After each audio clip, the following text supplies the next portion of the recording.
Welcome back, everybody. Today, for the first time, with His Excellency Kanwal Sibal, a former Foreign Secretary of India and the Chancellor of the Jawaharlal Nehru University. Dr. Sibal, welcome. Thank you very much for inviting me.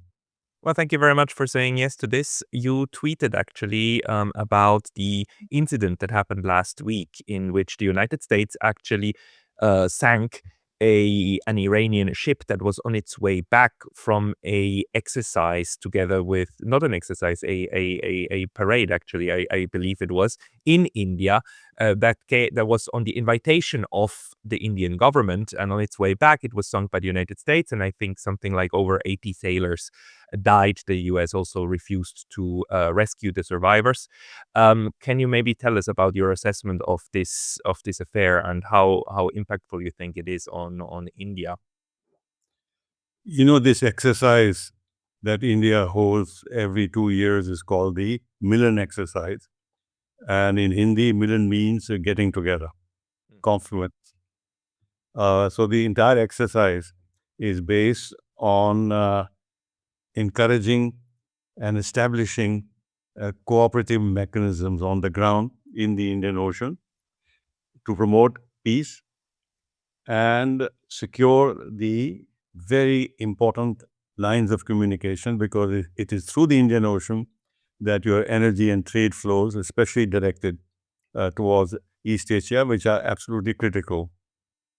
Now, there are so many countries with their navies, and India has a very strong navy, perhaps apart from the United States, which is not an Indian Ocean power.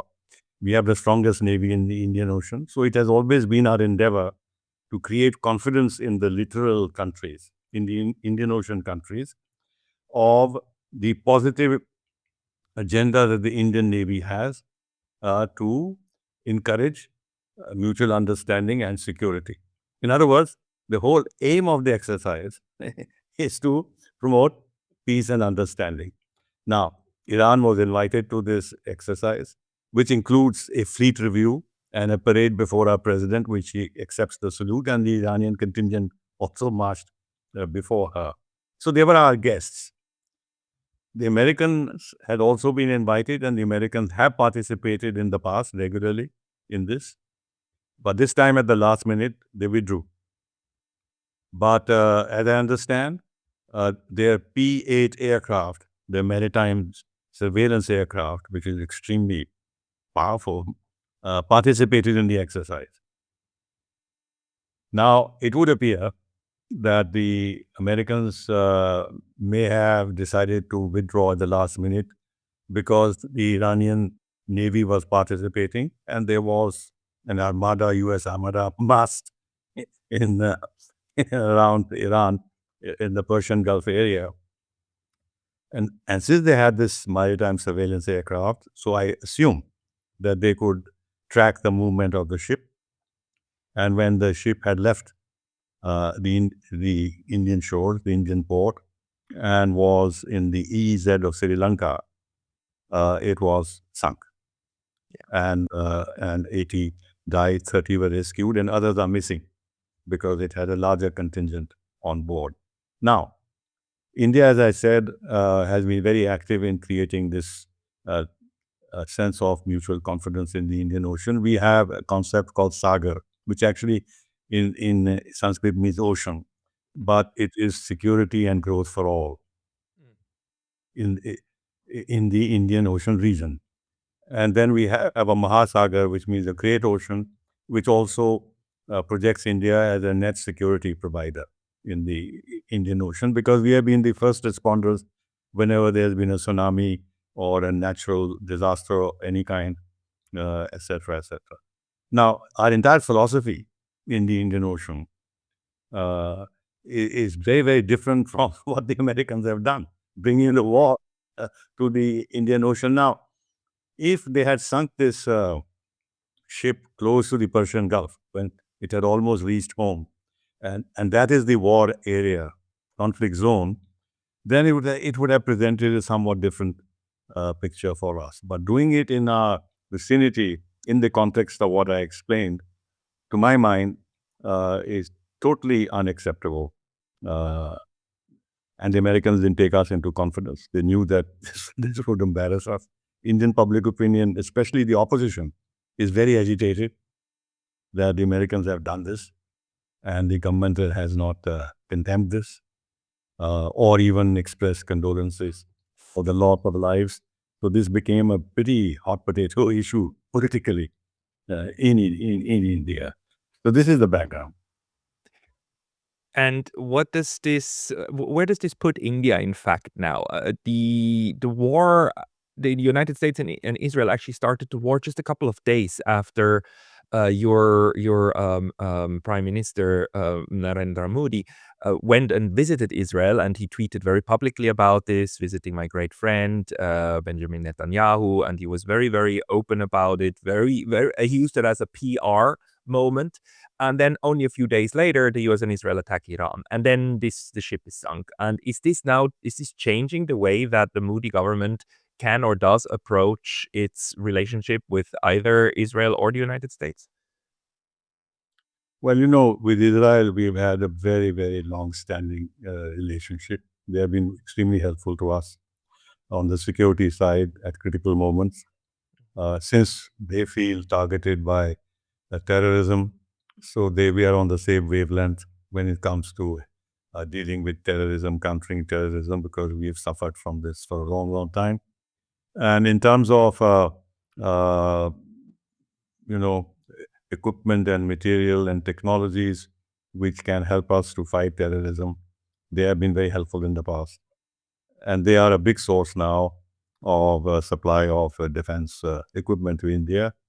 In fact, their biggest defense partner in the world in terms of export of Israeli arms is India.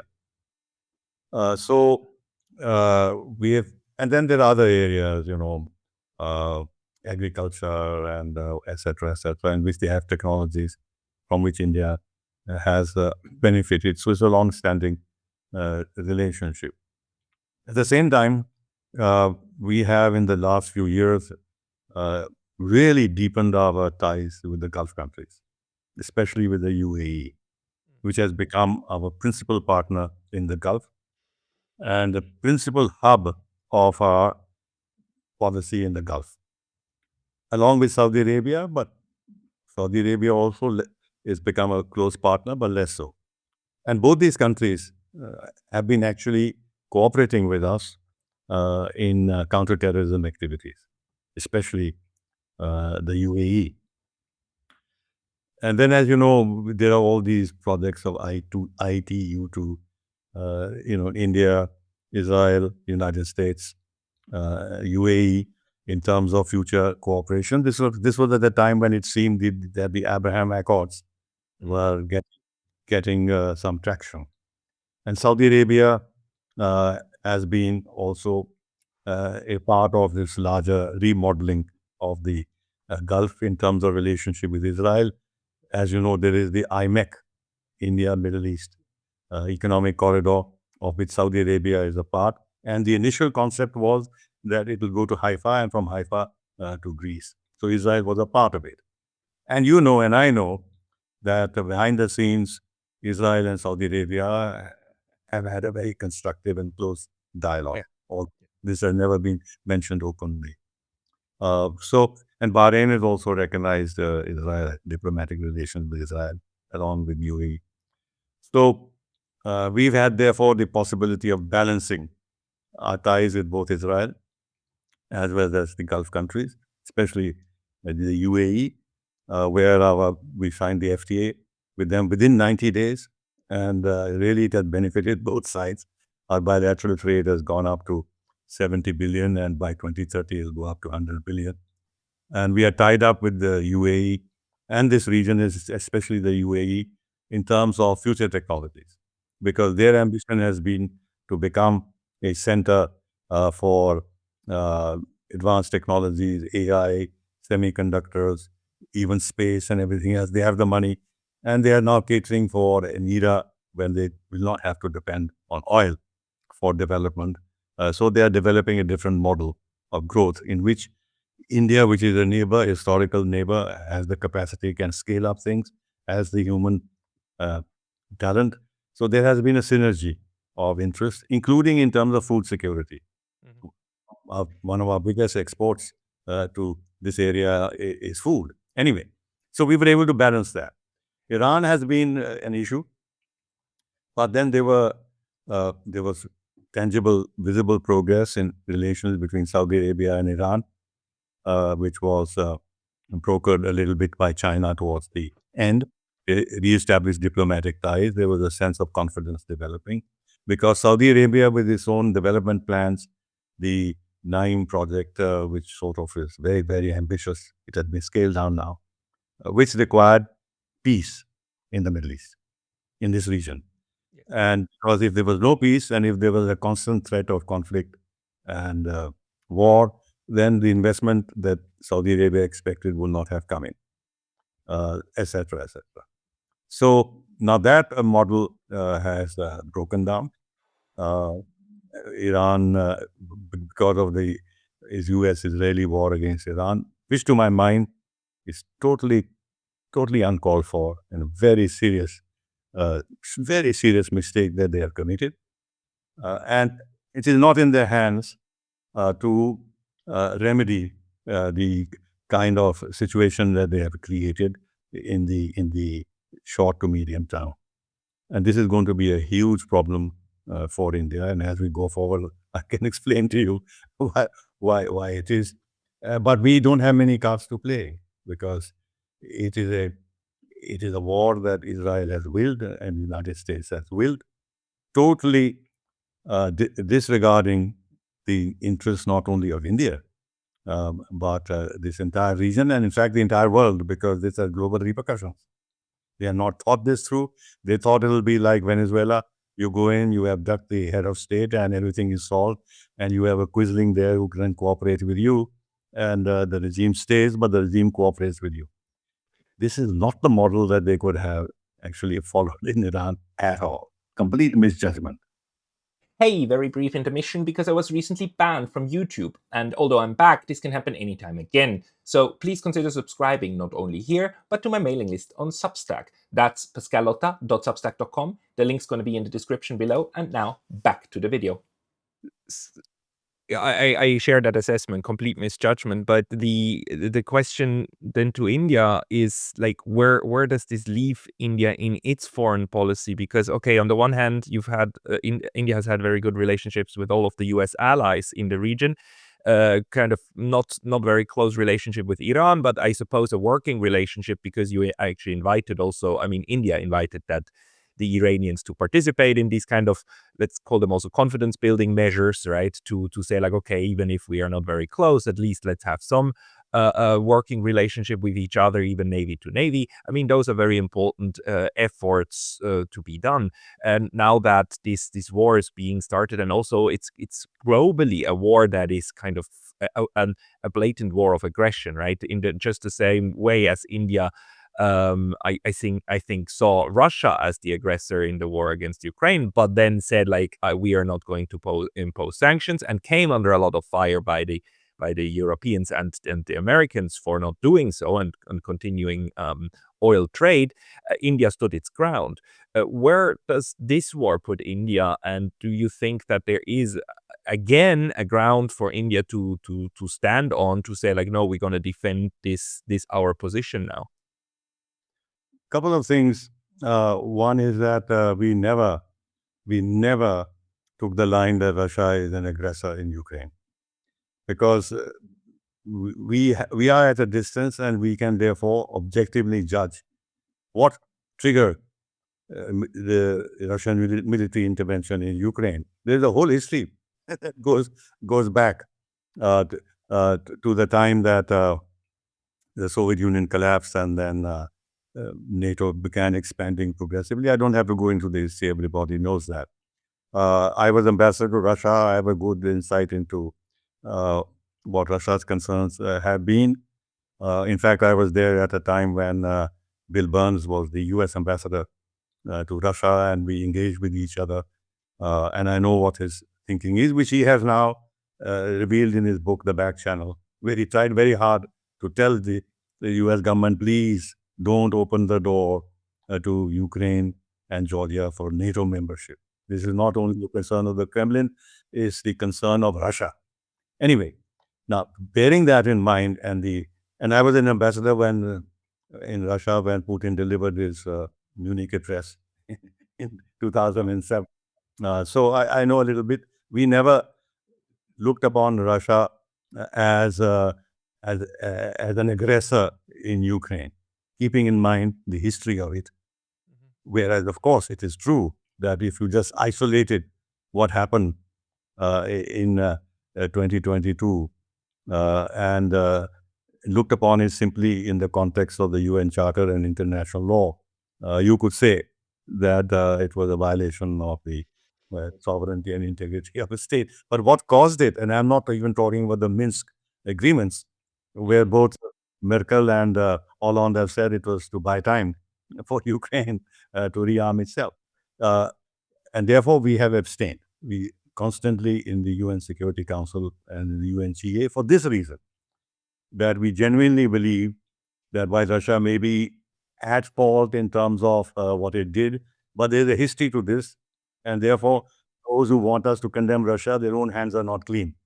Yes. And so that is one aspect. The other with Iran. When I was Foreign Secretary, I had persuaded our government to invite President Khatami as the chief guest at our Republic Day. Iran has in the past been the second biggest oil supplier to India. And at times even it was the biggest supplier for a short while. So we had a very intensive relationship with Iran. We invested in their South Pars field and everything else. Then we went in for the Chabahar project, which is vital in terms of access to Afghanistan and to Central Asia. And there is the international North-South trade corridor linking the Indian West Coast through Iran to Russia, which is again very vital if we have to look ahead in terms of expanding our trade ties with Russia and giving Russia an overland trade route to India and beyond. So there have been a lot of equities in our relationship with Iran, but because of the US pressures on us, threatening us with sanctions, if we continued oil trade with Iran, we backed off. And therefore, today, since 2018, we don't buy any oil from Iran, although Iran is just next door. Right.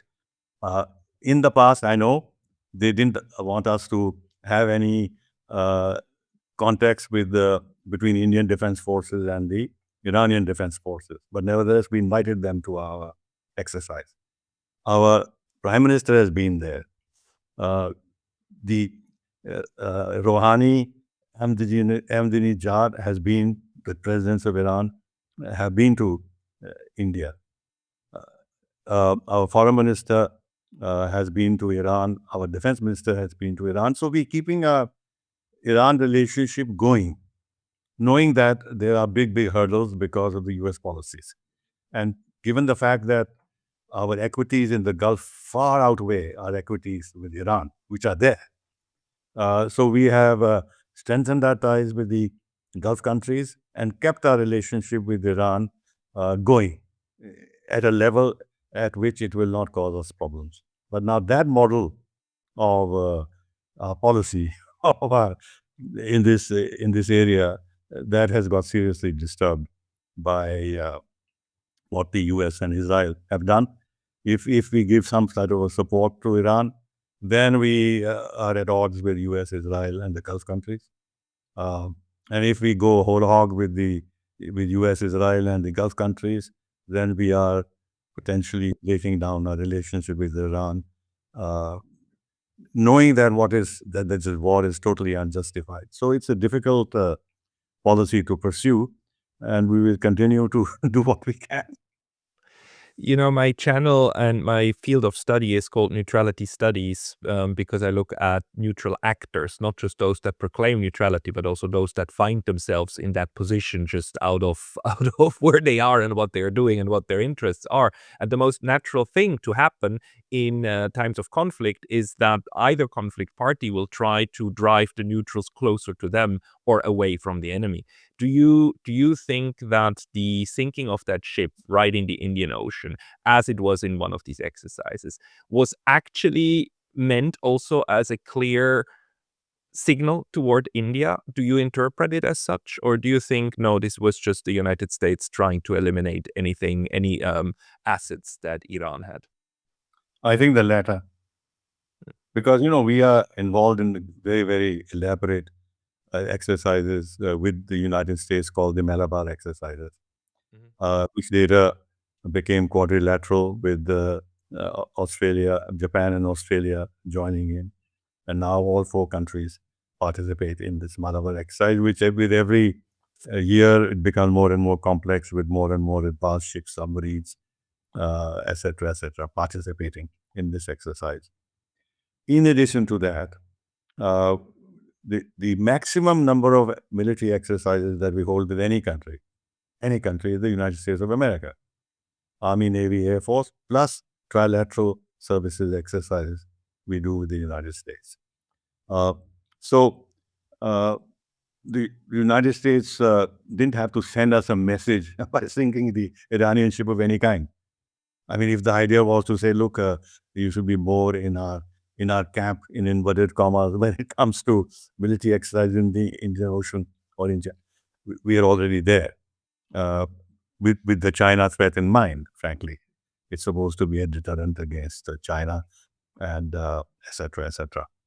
I think it was just that they are gung-ho, and I was shocked when President Trump, in one of his recent speeches, asked, he said, look, I asked my chaps that you've sunk 27 ships, how advanced they were. They said, sir, the most advanced. He said, why didn't you capture that? He said, no, it's more fun sinking them.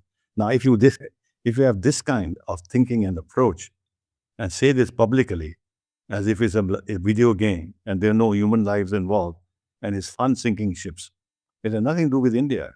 It's something to do with the mindset that has developed in Washington, D.C., in the Trump administration, in the Secretary of War, the mindset of the Secretary of War. I don't think I'll relate it to any message to India, except that if India feels sensitive about it, so we don't care. How do you how do you see now the larger picture, how this will impact the region?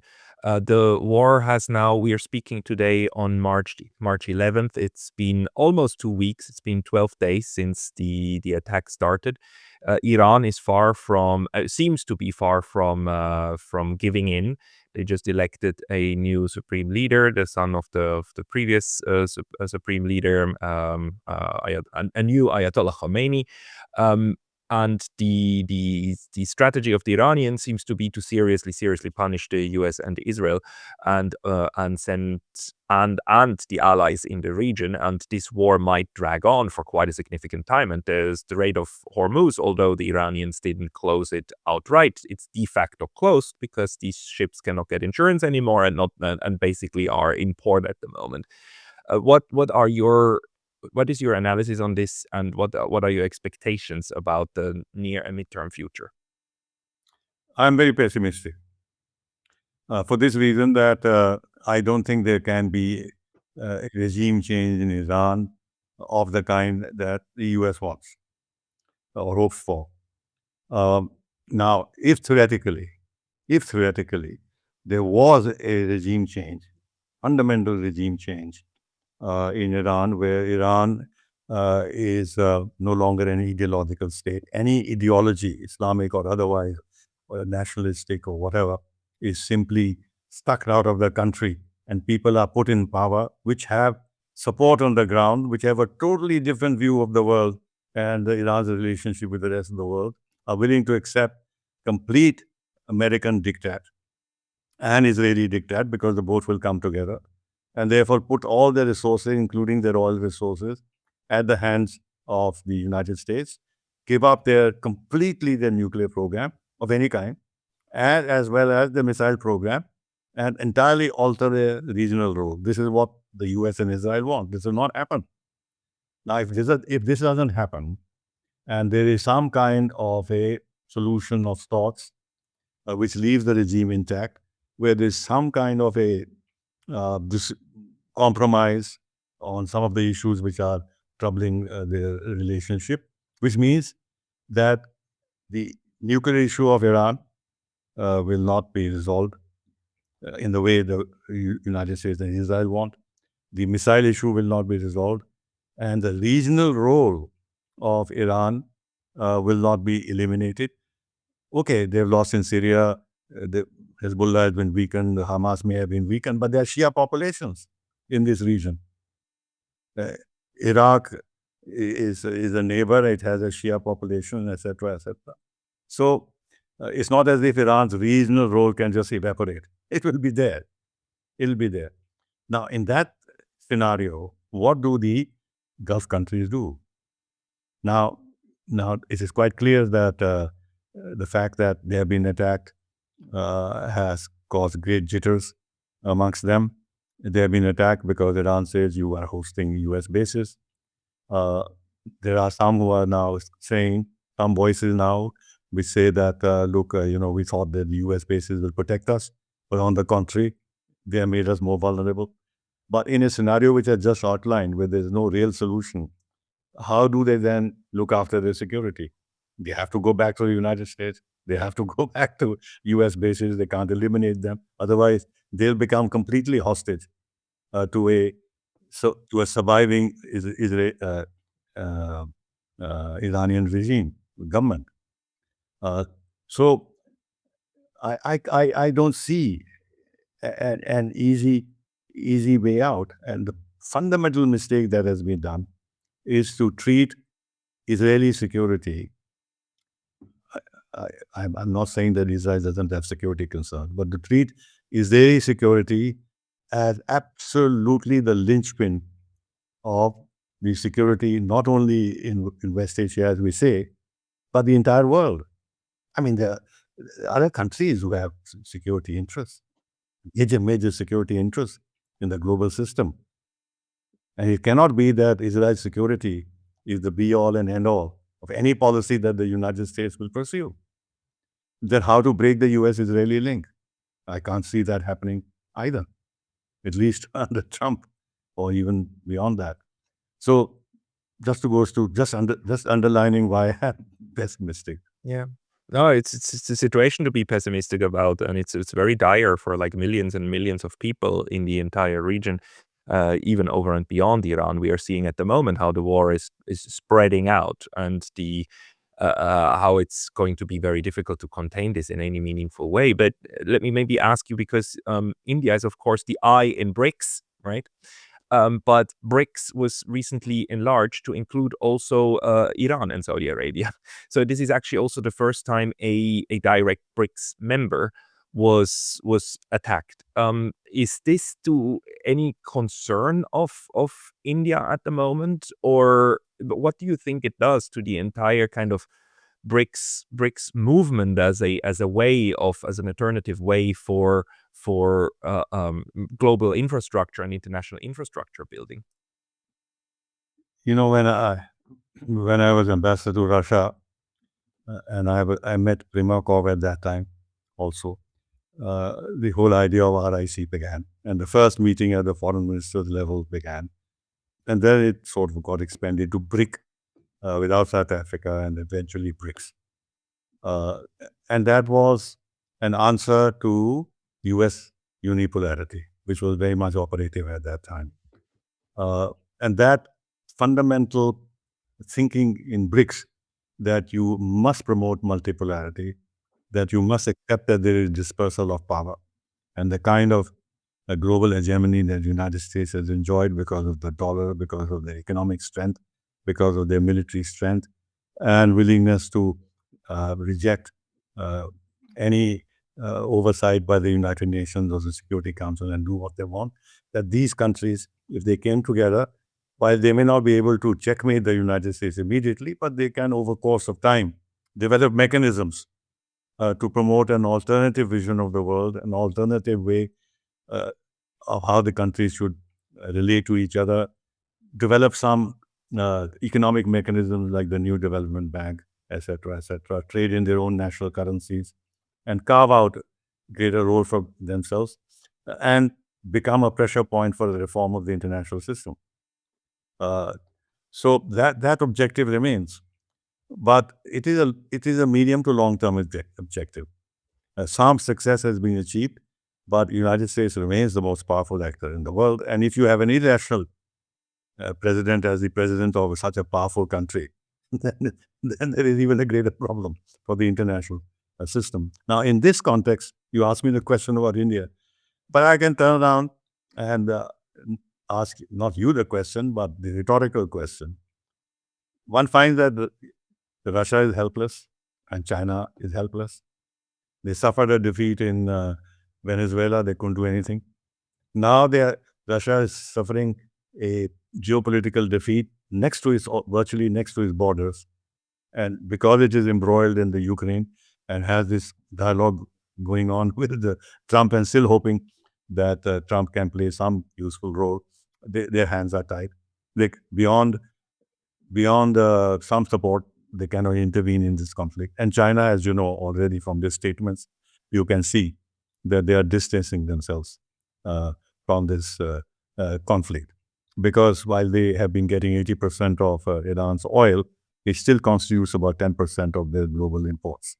So they can get oil from elsewhere. But they had the 25-year agreement with Iran, and Iran has been a very important part of the BRI, but they can't do anything about it. Now, if this is the situation with regard to countries which are very powerful actors and have strengths, if they are not able to have a coherent policy towards with the situation that has developed, India is in a more difficult situation because our cards are much more limited and our dependency is such that we are much more vulnerable. We have 9 million people in the Gulf. 45% of our energy comes from there. 40% of our remittances, about $45 billion, come from there. So we have to be extremely careful on how we navigate this. Now we can continue to plead for dialogue and diplomacy and ending the conflict and ceasefire, and give support to the Gulf countries, not antagonize Israel, not antagonize Iran. But that is all right. But that doesn't solve the issue on the ground effectively in terms of our interests.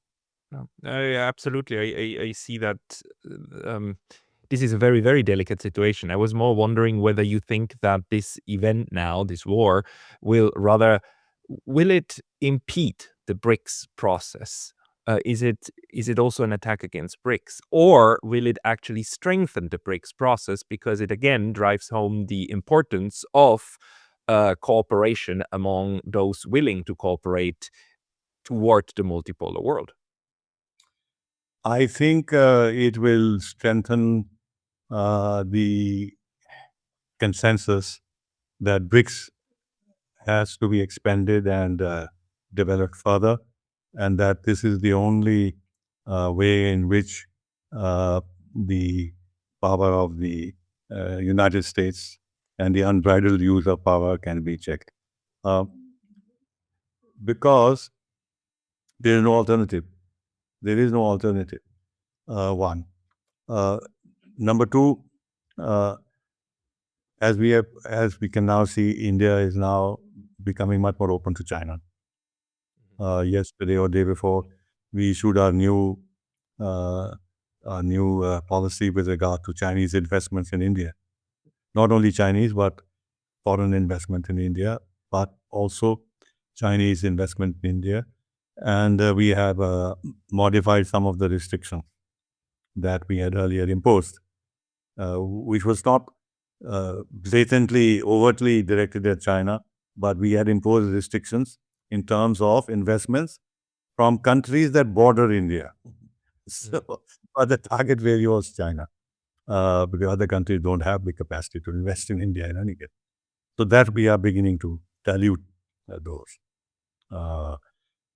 Our trade with China has reached about $130, $140 billion. Of course, the deficit is terrible, $100 billion with China. But we have not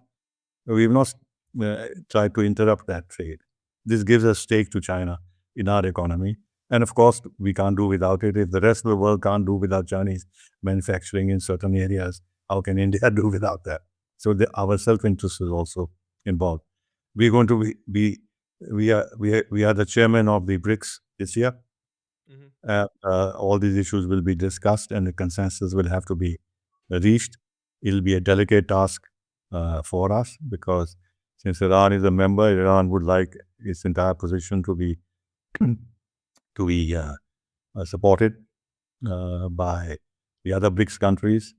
But I think they would need to maintain some kind of a balance. You may have seen that in the SCO statement, which I was a bit surprised.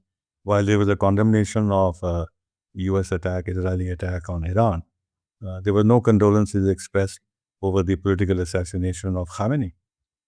And that surprised me. And I'm just trying to figure out, because Pakistan also is a member there, as to why that. So in BRICS, I think Indian diplomacy will be tested. But we are experienced in that. When we had our presidency of the G20, it was very successful. And Ukraine was so much on the minds of the West that they won't even want to talk to the Russian diplomats or be in the same room and that kind of stuff. But we managed to have a very balanced outcome where we were able to draft also a consensus paragraph on Ukraine. So we'll be able to handle that. But it'll be a challenge. But the long and short is, to answer your question in a nutshell, there is no alternative to BRICS. There is no alternative to a BRICS plus scenario where more and more countries who may have interest in hedging their bets against a totally erratic and dangerous U.S. Government, where Mr. Rubio at the Munich Security Conference speaks very nostalgically about colonial era and empire building. So I think these messages get driven home and will influence thinking of policymakers, and they'll have to shape their agendas and their thinking and their efforts in the direction of creating alternative mechanism of cooperation amongst like-minded countries. I'm glad that you brought up Marco Rubio and the Munich Security Conference. So while I also think it's absolutely correct that BRICS is the model that must be developed because it's the only game in town. On the other hand, how are you evaluating the direction of the United States and also of Europe and this kind of new rhetoric about spheres of interest and the Western Hemisphere for the Americans and the Europeans standing up and clapping to these remarks, this nostalgia of colonialism? In the global south, like in India, how is that being interpreted? Well, actually, it's not become a matter of internal debate in intellectual circles or in think tank circles, because it seems so absurd and so outlandish that they should have nostalgia for empire building and spheres of influence and this and that, which is what led to the world wars. So it's not taken. I mean, the message has been registered, and the kind of mindset that the West now has is becoming a cause for concern. But somehow there is a belief that they can't be serious about this. Can they be? That kind of a thing. So that is one part of it. The other is that Europe is in a total mess, and Europe is now facing serious internal divisions. They're not speaking with the same voice. You look at the Prime Minister of Spain; he's shown tremendous political courage. He's outrightly condemned this war that the US has unleashed on Israel and on Iran, and he's also said, well, in response to the threats of Trump that he will impose trade sanctions, he said, well, we're willing to face those, etc., etc. Now, it's not a small country, and he said that. And maybe there are others who may not have the same boldness, who might think similarly. Macron is speaking with a double tongue. On the one As hand, always. on the one hand, he's also saying this is wrong, what has happened, but he's also sent his ships, aircraft carrier, and giving full support. If you remember that telephone conversation, which was public, where he told Trump that we can do great things together in Iran. Now, I don't know what that meant. What I'm surprised is the position of the German chancellor, because he's the German chancellor. If he was Kaja Kallas or van der Leyen, it's a different matter. He's saying that when it comes to Iran, you don't have to worry. You don't have to take into consideration international law. How can the Chancellor of Germany say that? And then this whole business of Europe wanting to rearm itself, feeling very proud that they're spending 5% or moving towards spending 5% of their GDP on defense. Now, what is the perspective? The perspective is the perspective permanent hostility against Russia? Because only then you would justify this. Is that realistic? That you have the biggest country in the world, which is European, right next to your borders, and you don't visualize any kind of an accommodation on the security issues with Russia in the long term, which can bring peace and stability to Europe. Otherwise, Europe will be always under pressure. Russia would be, but so would Europe be. And supposing that in 5 years or whatever else, they are able to have a modus vivendi with Russia on a European security architecture, which is roughly acceptable by everyone, then what will be the justification for rearming themselves with the teeth? And where will that military strength be directed? It will not be directed against Russia, but where it will be directed? North Africa? West Asia? Where? So, and then the economic problems of Europe. EU is obviously under great stress. Look at the manner in which there are differences with Hungary and with Slovakia. They're members of the European Union. Yet European Union is backing Ukraine against these countries. Now, in other words, the picture that Europe is projecting to the outside world is one of increasing incoherence and internal differences and weaknesses, and no clear strategy for the future. So, for us, we just signed the FTA with Europe, and we looked upon Europe as an alternative to our relations with the United States, which are troubling. Now, I should mention this. The U.S. Deputy Secretary of State came to the Raisina dialogue a couple of days ago, and in his speech, he says that while he said very positive things about cooperation with India, but he said that, let me be frank, we are not going to allow India to become another China and compete with us. Oh, really? He said that? You said To that. the face of everybody. Yes. Now, this will be registered by everybody. That I know from my own discussions that there always has been in the minds of the Indian side, amongst many people who think that in the US will want to keep India in its orbit in a way that our rise can be calibrated and controlled by them. But he said it out in the open. So we thought that we can handle Europe because Europe is more manageable, and Europe has technologies, it has investment potential, huge consumption market. We have roughly balance of trade with them.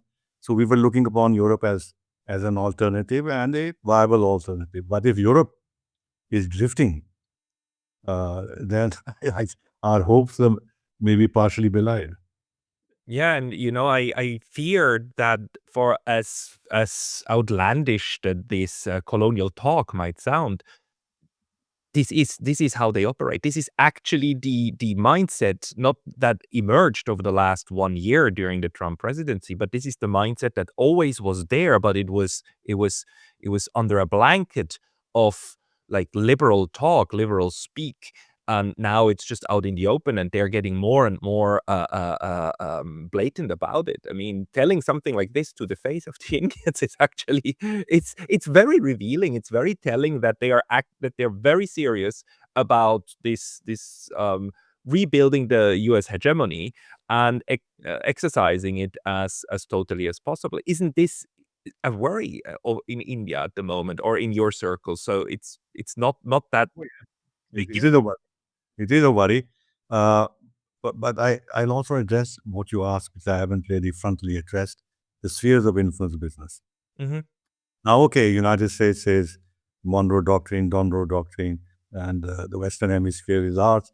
Let's see how they deal with Lula and Brazil on this score. But leave that aside. Uh, that Russia has a sphere of influence in Central Asia, and it's near abroad, Belarus or Ukraine or what have you. And China has a sphere of influence in the Eastern Pacific, Western Pacific.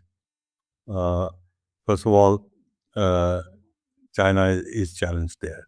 I mean, Japan is there. South Korea is an important country, but Japan is a different character of a country.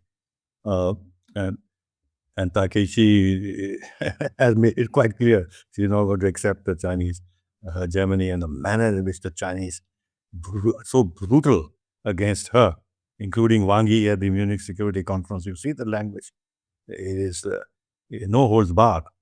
Uh, and in fact foreseeing the destruction of Japan if it continues down this path.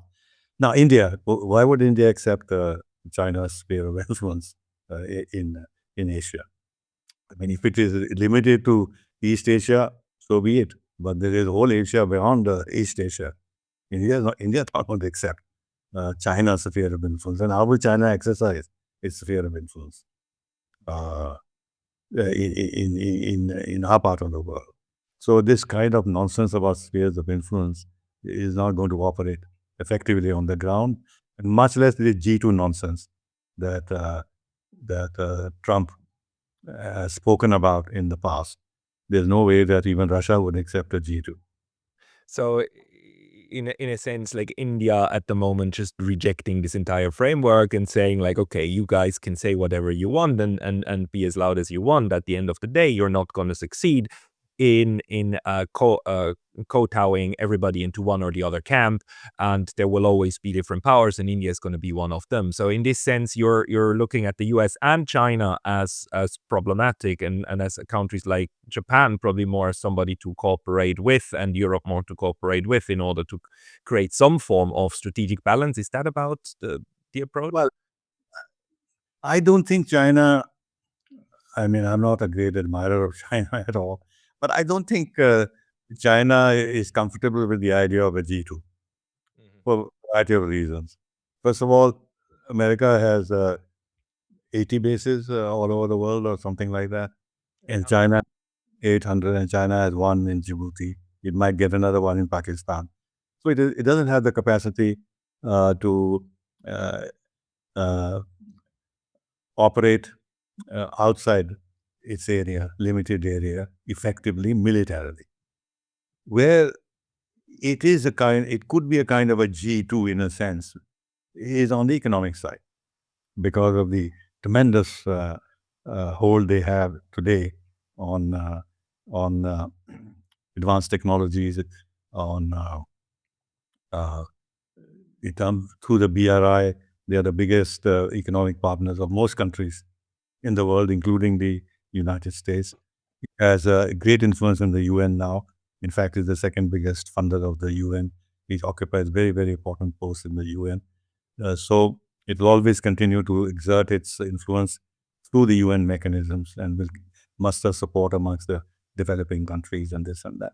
So in that sense, it is a formidable country. And in certain areas, this G2 business in a limited way can be operational, but not in the larger political, geopolitical sense, not at all. Yeah, I think it's doomed to fail, such approaches. But nevertheless, we're still confronted with a reality that apparently the United States seeks to impose it, and maybe not just the G2, but its own hegemony and its dominance, especially in its own backyard. This is just a new paradigm to me compared to the paradigm, let's say just 10 years ago, where globalization and the integration of everything was hyped up so much, and we were talking about the subjects like responsibility to protect and so on, to precisely use use force when absolutely necessary. And we are in a different paradigm, it seems to me, right now. How are you thinking about the current paradigm? What is it that is the defining element of this era for which we don't yet have a proper name, I suppose? I would say that Trump has totally upended the global system, politically, economically, uh, in terms of trade, and even geopolitically. He totally upended by the raw exercise of power, uh, unbridled attempts to impose his will, total transactionalism, uh, taking. Look, what Trump is doing is an external manifestation of his domestic policies. I mean, he's being driven by what is done abroad by developments at home. I'm not only talking about Epstein files, but even otherwise. So uh, this is where the problem is. And at the same time, United States is facing a lot of challenges from others, including China, of course, to start with, Russia. After all, Russia is engaged in a war with NATO. And India has an international discourse which tries to be as independent as possible. And we have not succumbed to US pressures on everything. On some things we have, where we feel that we have no defense when it came to sanctions and this and that, where our private sector doesn't want to run the risk of falling afoul of US sanctions. So to that extent, our margin for maneuver gets limited. But where we don't have that kind of vulnerability, we stand our ground. So the world, to my mind, is in a flux. All the forums of cooperation that existed have been weakened. What I have in mind is the UN system have been weakened because the United States itself has walked out of 66 international organizations, including important ones, and they have no time for the UN Security, United Nations per se. So the world has got fragmented, which then, to my mind, justifies the logic of India's foreign policy, which is multi-alignment. That we will take sides, we will align ourselves with on issues. So it will be an issue-based diplomacy, not transactional, because one can easily conflate between issue-based and transactional. Transaction is something different. But issue-based, where we feel that if our interests are served by siding with the United States, we'll do so, as is the case of Quad and exercises and everything else that I mentioned. And our efforts to actually deepen our technology ties with the United States and also buy more defense equipment to keep their defense companies happy, even while we maintain the core of our relationship with Russia, which is very, very important, which won't be given up. Keep an opening towards China. Be very strong relations with Israel, but strong relations with the Gulf countries. Keep our doors open to Iran. Focus on our neighborhood. Be more active in the Indian Ocean, because that is our area of that's our periphery. We have strengthened ties with China, with Australia a great deal. We have a lot focus on Japan because we have shared interests. We are building up much stronger ties with Brazil now, reciprocally. Lula was in India a few days ago with 200-300 businessmen, and I think the outlook is generally good. So more attention to Latin America. So that's what India is trying to do within the fragmented system, that how we can navigate that by keeping our fingers in every pie possible. I find that a very smart approach also because, my favorite definition of neutrality stems from Thucydides, who once said, be friends to you and foe to none. So basically, having friendships on all sides is actually also a good security policy, but and trade policy, of course. But the side that historically has a very tough time of understanding this form of foreign policy is the West, because they tend to think in us or them, with us or Right. against us. And we've seen episodes where your foreign minister, Mr. Jaishankar, actually had to explain this to entire audiences in front of the West, saying like, look, we have a multi-alignment because it makes sense for us. It's good for us, and every country should look after their own people. Do you think that there will be ways for India to properly communicate this and actually in the end convince the West that no, this multi-alignment does make sense?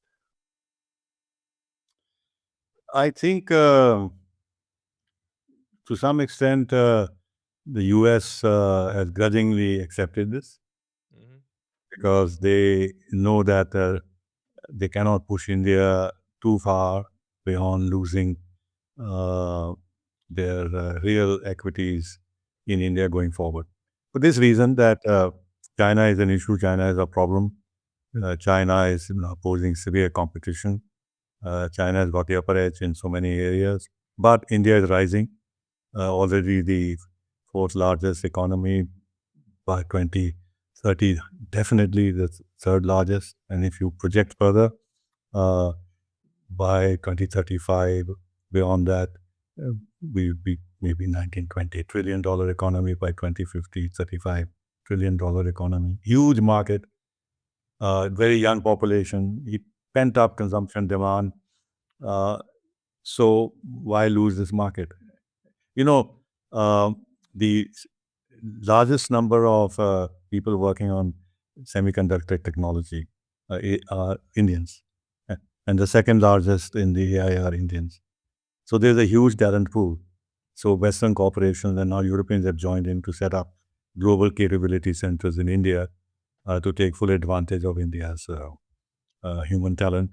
And then data. If data is going to be the thing of the future, India produces the maximum data with 1.4 billion people. And unlike China, which controls its data, India is not able to control its data. So that's why Google and Meta and all these companies, whatever they have actually made a commitment of $50 billion of investment in this area in the next 10 years publicly. So if they were then to try and strong arm India beyond a certain point, then they lose. Right. So now, so far as Europe is concerned, now Europe is pretty clear, and that's why this FTA with Europe was signed very quickly. The whole thing got accelerated because Europe now says that, look, our problem is now the United States of America. And that is now a structural issue. It's not merely a passing thing. So they want other partners. They can't go to China. It's a systemic competitor. China will finish off their car industry and other industries if they give full opening to China. So India is a safe partner. They can cooperate with India without India posing the same kind of challenges, and they can control India's democratic system from within, unlike in the case of China, where they cannot control the system from within. But here they can, through the private sector, through think tanks, through the media, which is already, I can see, the tremendous influence. By control, I suppose you mean observe what's happening within the system. No, influence. Okay. Yes. The influence, policy making and narratives. So Europe is turning towards us, and we are projecting ourselves as a leader of the global South. Yeah. But we are not the only leaders of the global South, so we shouldn't get into a mode where others begin to chafe at the idea that India is trying to lead us. But they know that India doesn't operate the way China does or the West has been doing. So they accept our leadership in inverted commas in that sense, in terms of being the voice of the global South, which we've convened conferences, the voice of the global South, on 3 occasions now. We have an Africa policy. And as I said, now that with Latin America, we are pushing ahead, and with Japan and everything else. So India